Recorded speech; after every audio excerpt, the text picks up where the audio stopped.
La province du Lomami est parmi celles, n'est-ce pas, des 4 provinces démembrées qui connaît beaucoup de turbulences, qui connaît un recul de développement. En tout cas, si vous allez dans le Haut-Lomami, les larmes vont couler. Alors pour en parler, je reçois sur ce plateau l'apôtre Cephas Kasongo.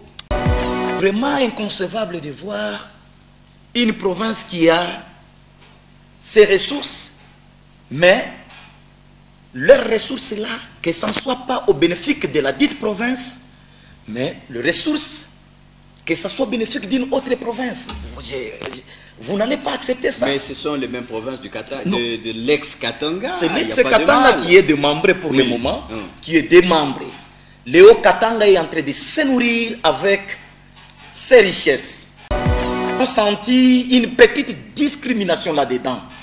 Vous imaginez le gouverneur qui dit l'installation, l'implantation de cette usine à Lubumbashi sera au bénéfice de la population du Haut-Katanga.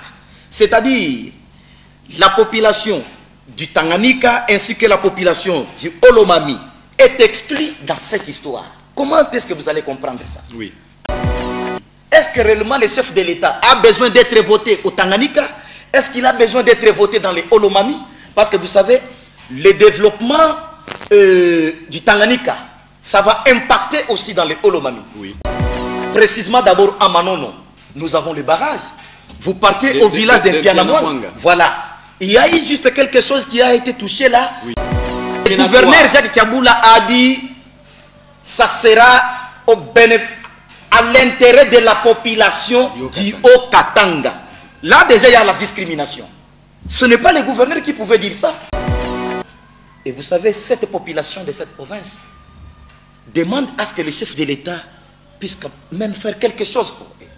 C'est comme qui dirait que le chef de l'État ne reconnaît pas que dans les Haut-Lomami, il y a un peuple. On voit quand même Madame la gouverneure, n'est-ce pas, qui est là.